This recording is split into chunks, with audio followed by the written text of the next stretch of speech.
Welcome to the future of payroll and workforce management insights by HR.com, your go-to resource for insights into payroll and workforce management. From navigating compliance and technology trends to exploring the latest in global payroll solutions, we're here to keep you ahead of the curve. Join us as we dive into the forces reshaping payroll and share practical strategies to optimize your workforce management. Let's get started.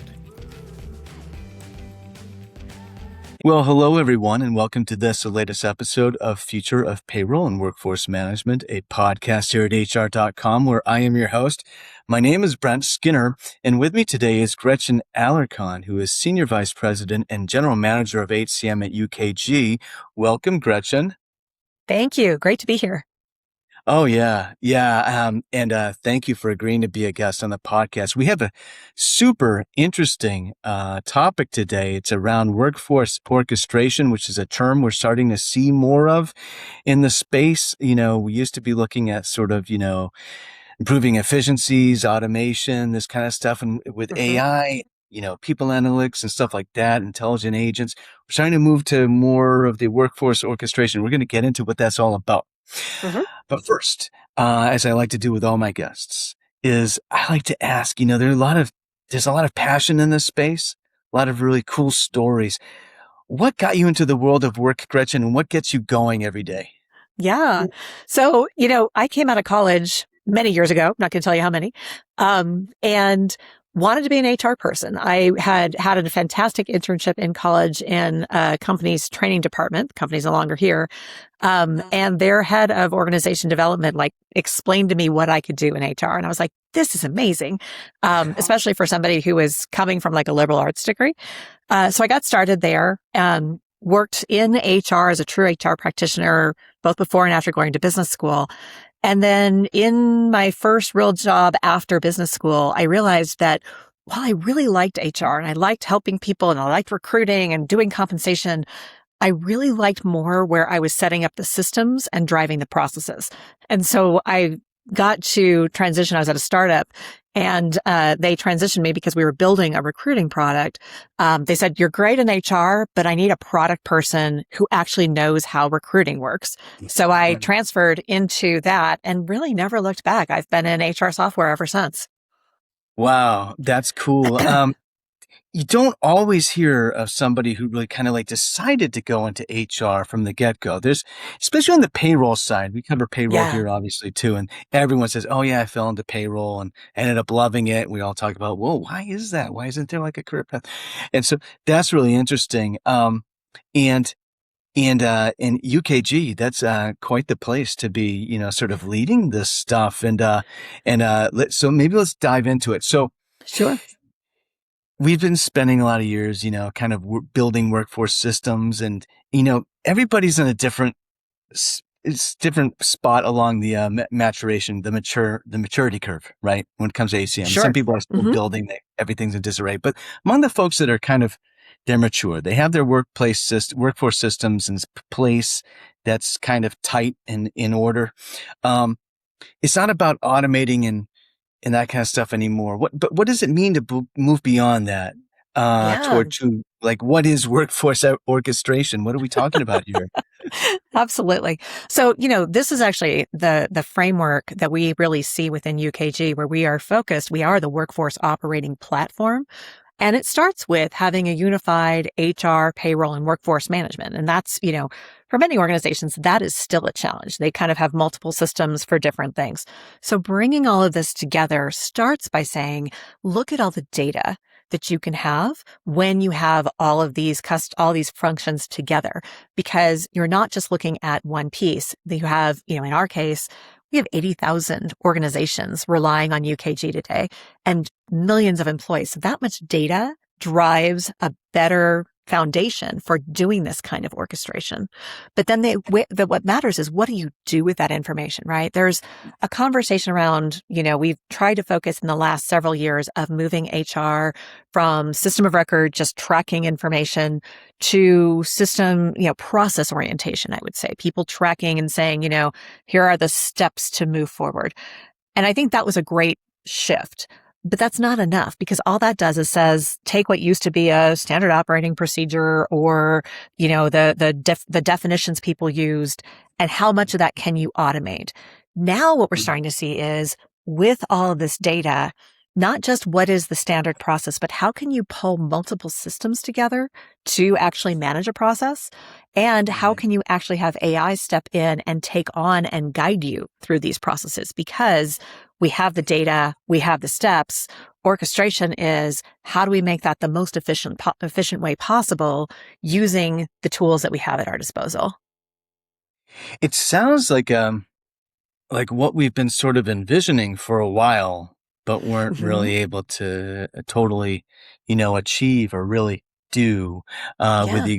the pre-existing technology up to sort of maybe the past 4 years or so, where Hmm. AI has really taken off.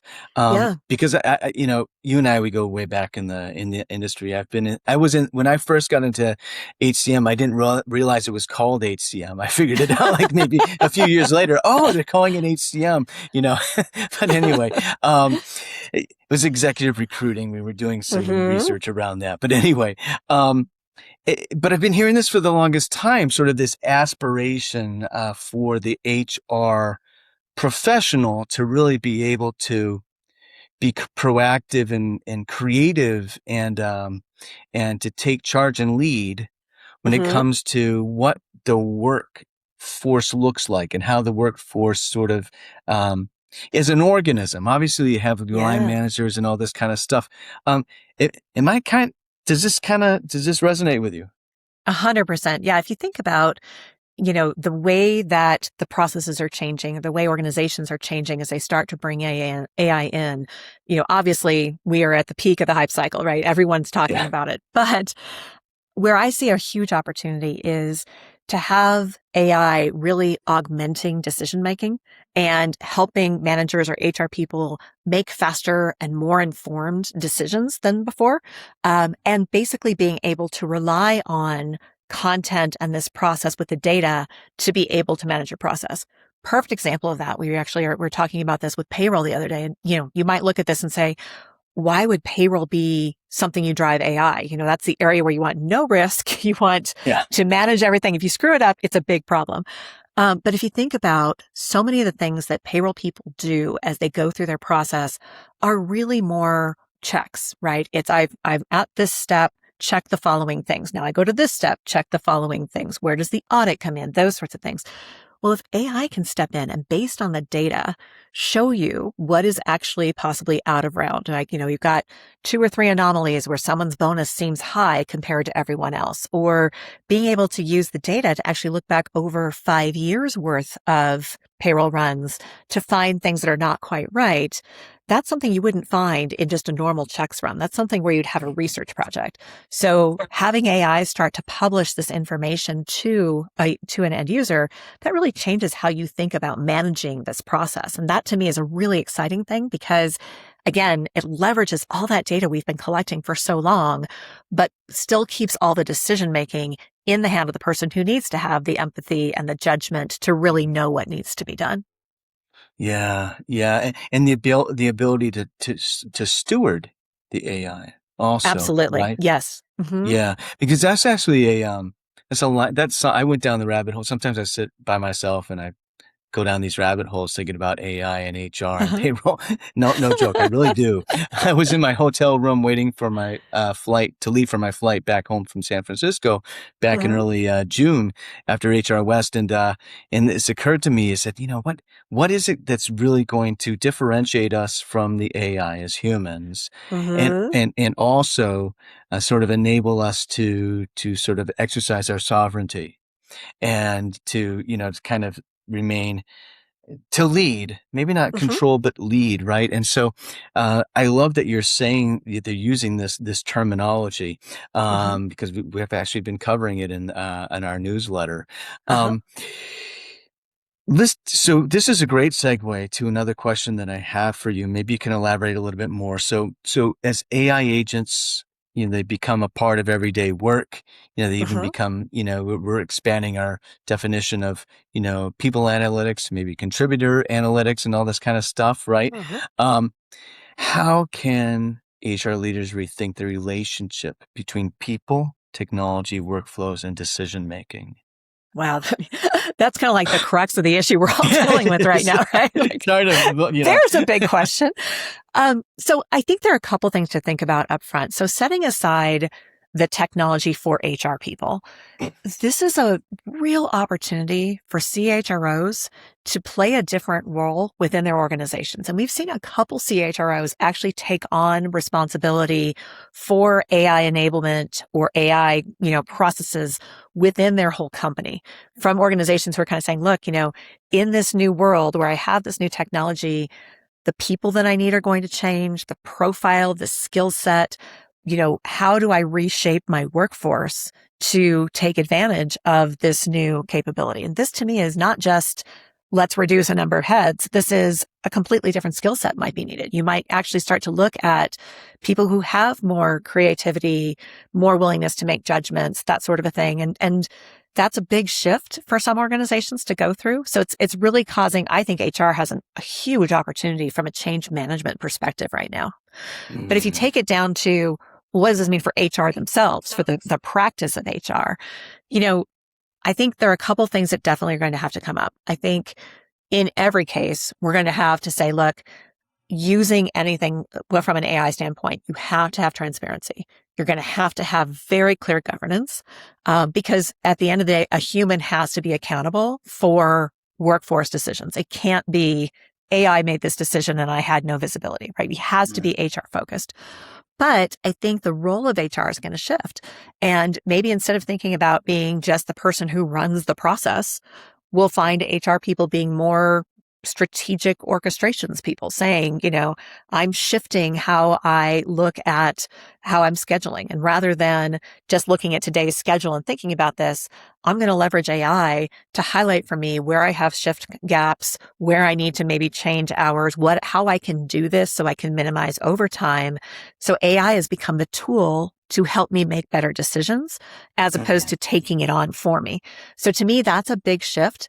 I also think it's going to really elevate HR's ability to drive those kind of organizational decisions. So rather than just saying, we have a budget, here's how much we're hiring, right? Well, what's actually happening today in the organization? You're a healthcare organization. You have a budget, but really how many nurses do you have?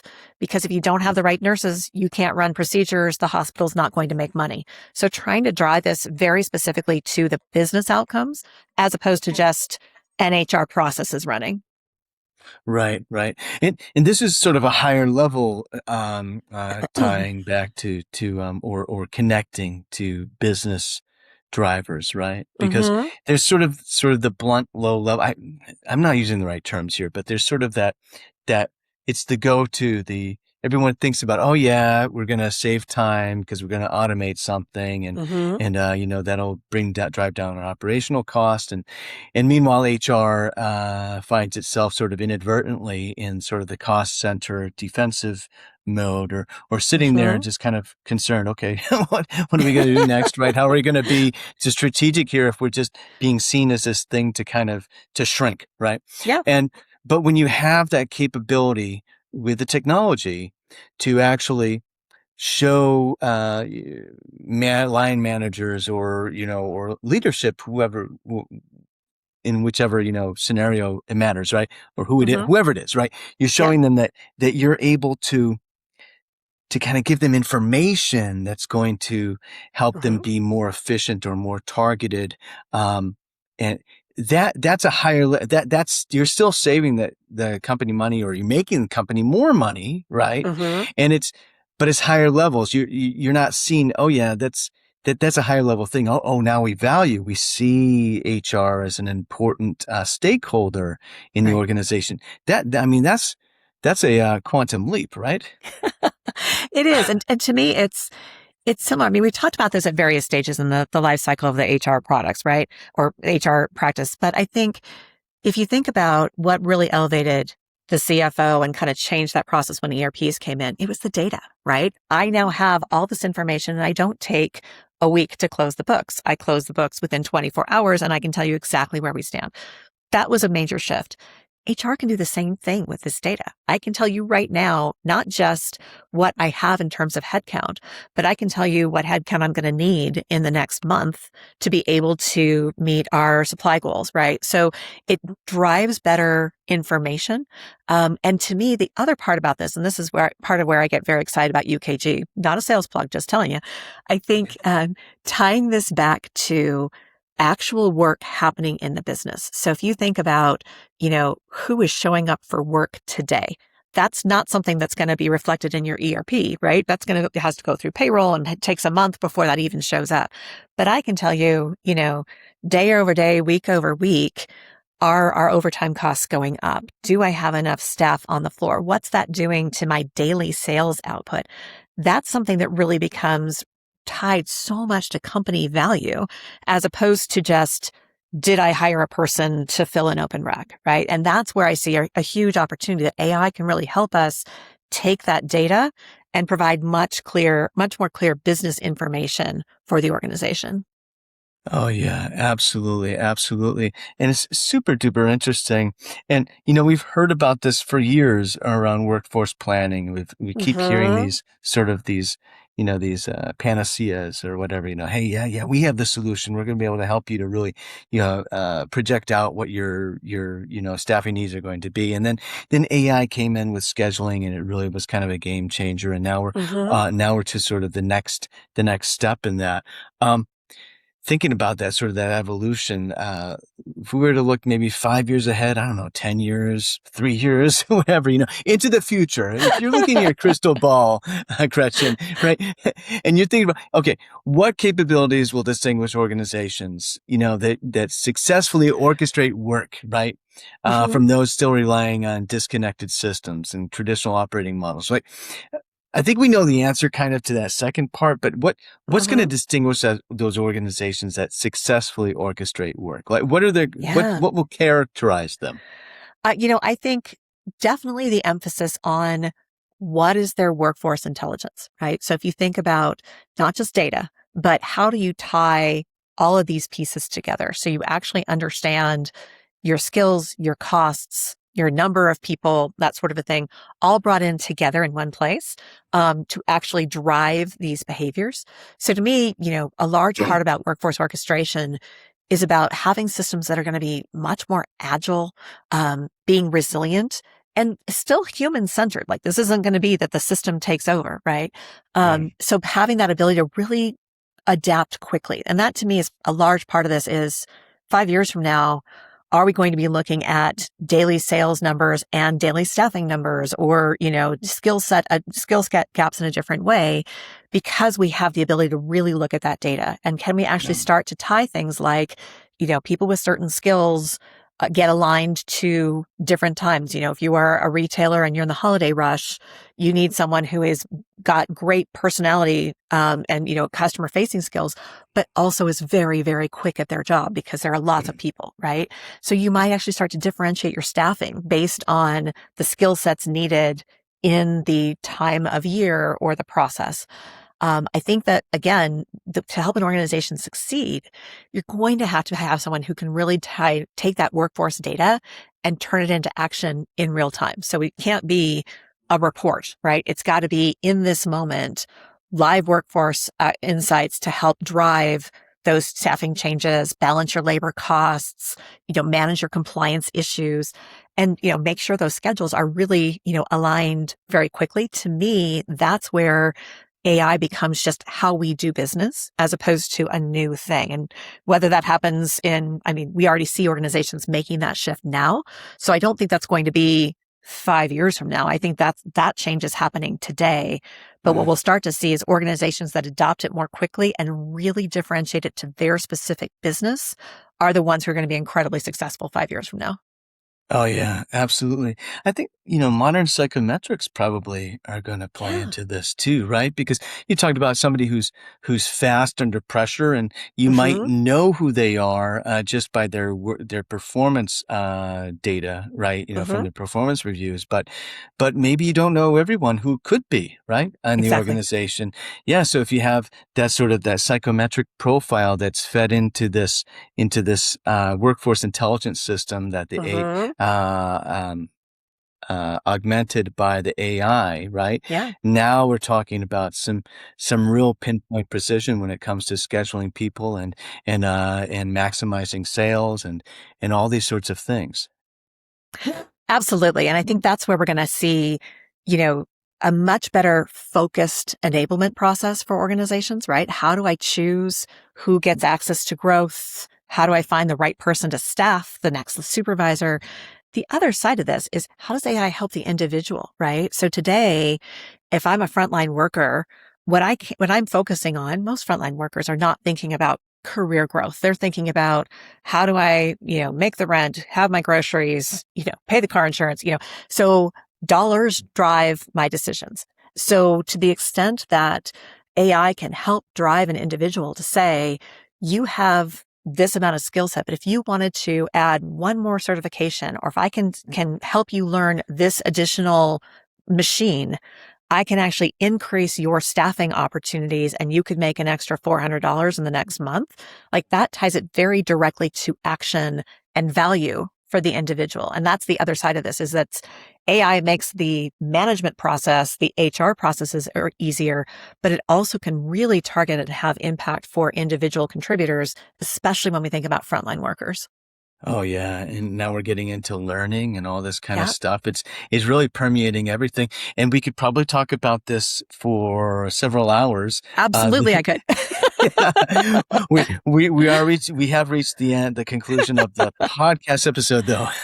Um, we should probably have you back on, Gretchen. Thank you so much for joining this episode. Thank you for having me. And as you can tell, I'm passionate about this topic. Would love to continue the conversation. Absolutely. Thanks for tuning in to the Future of Workforce Management and Payroll Insights by HR.com. We hope today's episode brought you valuable insights and fresh perspectives on the future of payroll and workforce management. Be sure to check out more episodes and explore resources at HR.com/podcast or wherever you listen to podcasts. Until next time, keep innovating and making a difference in the world of payroll and workforce management.